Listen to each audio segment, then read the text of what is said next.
Praise the lord. ఈ దిన జీవవాకు కీర్తనల గ్రంథదానం 145వ అధ్యాయం 9 నుండి 21 వచనములు. యెహోవా అందరికీ ఉపకారి, ఆయన కనికరములు ఆయన సమస్త కార్యముల మీద ఉన్నవి. యెహోవా నీ క్రియలనియు నీకు కృతజ్ఞతాస్తుతులు చెల్లించుచున్నవి. నీ భక్తులు నిన్ను సన్నుతించుతురు. ఆయన రాజ్య మహోన్నత ప్రభావమును ఆయన బలమును నరులకు తెలియజేయుటకై నీ భక్తులు నీ రాజ్య ప్రభావమును గురించి చెప్పుకుందురు, నీ శౌర్యమును గురించి పలుకుదురు. నీ రాజ్యము శాశ్వత రాజ్యము, నీ రాజ్య పరిపాలన తరతరములు నిలుచును. యెహోవా పడిపోయిన వారినందరిని ఉద్ధరించువాడు, కృంగిపోయిన వారినందరినీ లేవనెత్తువాడు. సర్వజీవుల కన్నులు నీ వైపు చూచుచున్నవి. తగిన కాలమందు నువ్వు వారికి ఆహారం ఇచ్చుదువు. నీవు నీ గుప్పిలు విప్పి ప్రతి జీవి కోరికను తృప్తిపరచుచున్నావు. యెహోవా తన మార్గములన్నిటిలో నీతిగలవాడు, తన క్రియలన్నిటిలో కృపచూపువాడు. తనకు మొరపెట్టు వారికందరికి, తనకు నిజముగా మొరపెట్టు వారికందరికి యెహోవా సమీపంగా ఉన్నాడు. తన యందు భయభక్తులు గల వారి కోరిక ఆయన నెరవేర్చును, వారి మొర ఆలకించి వారిని రక్షించును. యెహోవా తన్ను ప్రేమించు వారినందరినీ కాపాడును, అయితే భక్తిహీనులందరినీ ఆయన నాశనం చేయును. నా నోరు యెహోవాను స్తోత్రము చేయును, శరీరులందరూ ఆయన పరిశుద్ధ నామమును నిత్యము సన్నుతించుదురుగాక. హల్లెలూయా. ప్రియమైన దేవుని కుమారుడా, కుమార్తె, దేవుడు చేసినవన్నీ ఆయన జ్ఞానాన్ని చాతుర్యాన్ని ప్రదర్శిస్తున్నాయి. మనుషులతో ఆయన జరిపే వ్యవహారాల్లో న్యాయం, ప్రేమ, కృప, సహనం తదితర శ్రేష్ఠ లక్షణాలు వెల్లడి అవుతూ ఉన్నాయి. అన్నిటిలోనూ మనుషుల కోపం మూలంగా కూడా దేవుని స్తుతి కలుగుతుంది. అయితే సృష్టి అంతటిలోనూ ఆయనకు అత్యంత ఘనతరమైన స్తుతి ఆయనకు చెందిన పవిత్రుల మూలంగా కలుగుతుంది. అపోస్తలుడైన పౌలు ఎఫెసీయులకు రాసిన పత్రిక 1వ అధ్యాయం 6, 12, 14 వచనములు చెబుతున్నాయి. విశ్వాసులు ఇతరులకు చెప్పడానికి తగిన ఘనమైన అంశాలవి. బైబిల్లో రాసి ఉన్న దేవుని రాజ్యం, మహిమ, ఆయన చేసిన ఘనకార్యాల గురించి అనేక మంది ఇంకా విననేలేదు. ఇతరులకు చెప్పడం వల్ల ఆ సత్యాలు వారికి తెలుస్తాయి. దేవునికి మహిమ కలుగుతుంది, మనకు ప్రోత్సాహం లభిస్తుంది. దేవుని రాజ్యం అనే అంశం ఎంత గంభీరము, ఎంత విస్తారము, ఎంత శ్రేష్టమైనదంటే దాని గురించి మన జీవిత కాలమంతా మాట్లాడినా చెప్పవలసిన దాంట్లో చిన్న భాగం కూడా పూర్తి చేయలేం. బల ప్రభావాలలోనూ మహిమలోనూ దేవుడు గొప్పవాడు, మహనీయుడు, అనంతకాలం మహనీయమైన రాజు. ఆయన జాలి దయచూపడంలో కూడా గొప్పవాడే. విశ్వానికి అధిపతైన దేవునిలో లోపంలేని న్యాయం, లోపంలేని కృప మూర్తిభవించాయి. అయితే ఈ గొప్ప రాజు ప్రార్థన ఆలకించే దేవుడు. కీర్తన 102వ అధ్యాయం 17వ వచనం ప్రకారం దిక్కుమాలిన దరిద్రుల ప్రార్థన వైపు ఆయన మొగ్గుతాడు. వారి ప్రార్థన ఆయన నిరాకరించాడు.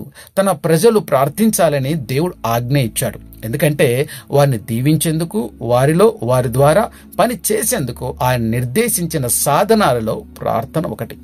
వారి ప్రార్థన వినాలని, వారితో కలిసి మెలిసి ఉండాలని ఆయన కోరిక. కాబట్టి నిజాయితీగా జీవించే తన ప్రజలు తనకు ప్రార్థిస్తే ఆయన మురిసిపోతాడు.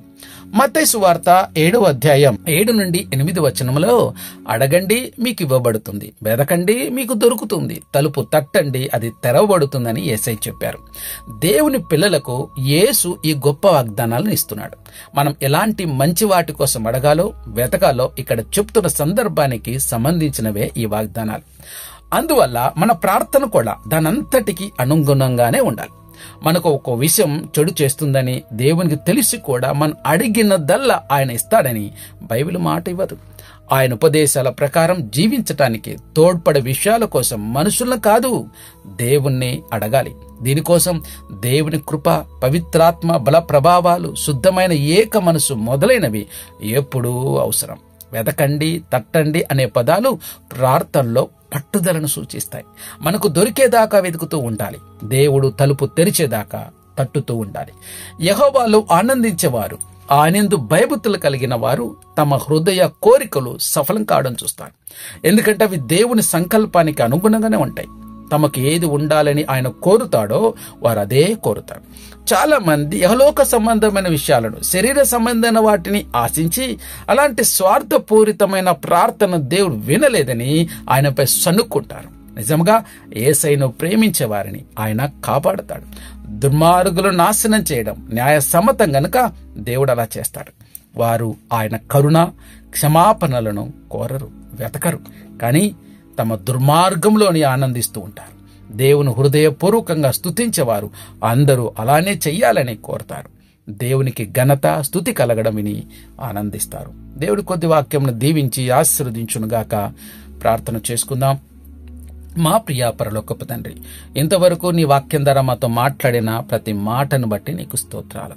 అయ్యా, నువ్వు ఎంత గొప్పవాడివో, ఎంత మంచివాడివో, ఎంత మహోన్నతుడివో, ఎంత మహనీయుడవో అయ్యా తండ్రి, కీర్తనాకారుడు ద్వారా తండ్రి మీరు మాకు తెలియజేసిన ఈ మాటలను బట్టి నీకే కృతజ్ఞతాస్తుతులు చెల్లిస్తుంటున్నాం. అవును ప్రభా, నువ్వు అందరికీ ఉపకారి ప్రభా. తండ్రి, నువ్వు కనికరం గల దేవుడవు ప్రభా. నైనా నీకు వందనాలు, స్తోత్రములు ప్రభా. నీ క్రియలన్నిటిని బట్టి అయ్యా నీకు కృతజ్ఞతాస్తుతులు చెల్లిస్తుంటున్నాం, నేను ఘనపరుస్తున్నాం ప్రభా. అవును ప్రభా, నీ రాజ్య మహోన్నత ప్రభావము, నీ బలమును ప్రభా తండ్రి నైనా ఇదిగో నీ రాజ్య ప్రభావమును గురించి, నీ శౌర్యమును గురించి అయ్యా మాకు తెలియపరుస్తున్నావు. అనేక అద్భుత ఆశ్చర్యకార్యాలు జరిగిస్తున్నావు.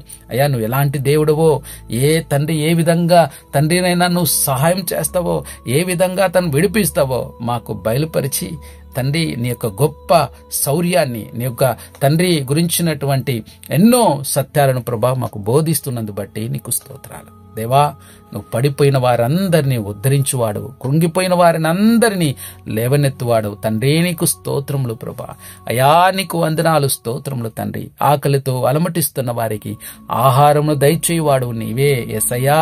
తండ్రినైనా ఇదిగో ప్రభా అరుచుచుండు పిల్ల కాకులకు ఆహారమునిచ్చువాడు నీవే తండ్రినైనా. దేవానికి వందనములు, స్తోత్రములు తండ్రి. అయా నీ గుప్పెలు విప్పి ప్రతి జీవి కోరికను తృప్తిపరుస్తున్నందు బట్టి నీకు స్తోత్రాలు. అవును ప్రభా, నీ మార్గములన్నిటిలో నీతి గలవాడవు తండ్రి, నీ క్రియలన్నిటిలో కృపచూపువాడు తండ్రి. నీకు వందనాలు, స్తోత్రం. నిజంగా తండ్రి నీకు మొరపెట్టు వారందరికీ నైనా నువ్వు సమీపంగా ఉండే దేవుడు, ఎన్నడూ తోసివేసే దేవుడు కాదు నైనా. ఇదిగో నీ దగ్గరికి వస్తే ప్రభా తండ్రి ప్రతి ఒక్కరు కుల మత భేదాలు లేకుండా ప్రతి ఒక్కరిని హక్కున చేర్చుకునే ప్రేమ మూర్తివి తండ్రి. నీకు స్తోత్రాలు. అంతేకాదు తండ్రి, నీ యందు భయభక్తులు గల వారి కోరికను నెరవేర్చు దేవుడవు తండ్రి. వారు మొర్ర పెడితే తండ్రి వారికి తక్షణమే జవాబిచ్చు దేవుడు తండ్రి. నైనా నీకు వందనాలు, స్తోత్రములు తండ్రి. అవునైనా నిన్ను ప్రేమించు వారందరినీ కాపాడే దేవుడు తండ్రి. నీకు వందనాలు, స్తోత్రములు తండ్రి. అవునైనా సర్వ మానవ కోటి నిన్ను స్తుతించవలసిందే. ఒకనాడు ప్రతి మోకాలు నీ సన్నిధిలో వంగవలసింది. ఎందుకంటే నీవే నిజమైన దేవుడు, స్తుతులకు పాత్రుడు నీవే తండ్రి. నీవు తప్ప వేరొక దైవమే లేదనైనా. దేవానికి వందనములు, స్తోత్రములు ప్రభా తండ్రి. ఇంతవరకు నైనా ఎదుగో ప్రభా మీరు మా ప్రార్థన ఆలకించున్నందు బట్టి స్తోత్రాలు. నీకే కృతజ్ఞతాసులు చెల్లిస్తున్నాం. ఎంతో మంది నైనా తమ ప్రార్థన అంశాలు ప్రభా కామెంట్ రూపంలో తెలియజేస్తున్నారు. వారి వారి సమస్యలు అనేకం ప్రభా తండ్రి. కొన్ని చెప్పుకోలేక ఇబ్బంది పడుతూ ఉంటున్నారు, మానసికమైన ఒత్తిడిలో ఉంటున్నారు. అయా తండ్రినైనా సహాయం కోసం ఎదురు చూసి విసిగిపోయినటువంటి వారుగా ఉంటున్నారు. ఆదరించండి ప్రభా, కృప చూపించి. అనేక వ్యసనాల కారణంగా తండ్రి అప్పుల పాలైపోయినటువంటి వారు ఉంటున్నారు, తాగుబోతులై ఉన్నటువంటి వారు ఉంటున్నారు. భయంకరమైనటువంటి తండ్రినైనా ఆ యొక్క జూదమును ఆడుతూ ప్రభా తండ్రి భయంకర పరిస్థితి వెళ్ళిపోయింటున్న ఆ దురాత్మ శక్తులన్నిటి నుంచి వారిని విడిపించమని అడుగుతూ ఉంటున్నాం. దేవానికి వందనాలు, స్తోత్రం. గర్భఫలం, ఉద్వేగం, వివాహాల కొరకు ఎదురు చూస్తున్న బిడ్డలకు సహాయం చేయండి. గర్భంతో ఉన్న బిడ్డలకు నార్మల్ డెలివరీలను అనుగ్రహించండి. దేవా నీకు వందనాలు, స్తోత్రములు తండ్రి. అంతేకాకుండా సంఘమును, సంఘ కాపరులను, సువార్థికులను, పరిచర్య చేస్తున్న వారిని నీ కృపాబలం బాద్బలం చేత నింపి నడిపించండి. అత్త సాక్షులవుతున్న ఆత్మలకు శాంతి సమాధాన, వారి కుటుంబాలకు ఆదరణ, నెమ్మదిని అనుగ్రహించమని ప్రార్థన చేస్తూ ఉంటున్నాను. దైవానికి వందనాలు, స్తోత్రములు తండ్రి. సహాయం చేయండి నాయన. అయా దిక్కులేని వారు, విధవరాలు, కనీసం ఒక పూట కూడా తండ్రి దొరకలమట్టిస్తున్న పేద ప్రజలు ఉంటుండగా వారందరినీ కూడా జ్ఞాపకం చేసుకోమని కూర్చున్నాం తండ్రి. నీకు స్తోత్రాలు. జైల్లో మగ్గుతున్న వారిని విడిపించండి. అనేక సమస్యల కారణంగా కోర్టు చుట్టూ తిరుగుతున్న వారిని జ్ఞాపకం చేసుకోమని అడుగుచున్నాం తండ్రి. నీ యందు భయము భక్తి కలిగి జీవించని కృప దయచేయండి ప్రభా. నీ ఆజ్ఞ ప్రకారం జీవించుటకు, నీ చిత్తానుసారం నడుచుటకు నీ కృప దయచేయమని కూర్చొని ఆత్మ సహాయం నాకు దయచేయమని అడుగుచూ ఉంటున్నాం తండ్రి. నీకు వందనాలు, స్తోత్రములు ప్రభా. కోత విస్తారంగా ఉంది, పనివారి కొద్ది మందిగా ఉంటుండగా నిజమైన పనివారి నిమిత్తమై ప్రార్థన చేస్తున్నాం, సహాయం చేయండి. మా దేశ అధికారులు జ్ఞాపకం చేసుకున్న చక్కని పాలన నించుని పలు జ్ఞానంతో నింపి అడుగుచున్నాం తండ్రి. నీ బిడ్డలకు వ్యతిరేకంగా పనిచేస్తున్న ఏ రాజులు ఈ అధికారం నిలబడటానికి వీల్లేదయ్యా, మీరు సహాయం చేయమని అడుగుచున్నాం. అలాగే ప్రభా తండ్రినైనా ఇదిగో జన్మదినాలు, వివాహ దినాలు జరుపుకున్న బిడ్డల యొక్క జీవితాలు మీరిచ్చిన నూతన దయా కిరీటాలను బట్టి నీకే స్తుతులు స్తోత్రాలు చెల్లిస్తూ అయా మమ్మల్ని తగ్గించుకుంటూ నిన్ను మాత్రమే చేస్తూ ఇనపలు మా ప్రభు రక్షకుడైన యేసుక్రీస్తు వారి శ్రేష్టమైన నామాలు బ్రతిమలాడి వేడుకుంటున్నాం తండ్రి. ఆమేన్, ఆమేన్, ఆమేన్.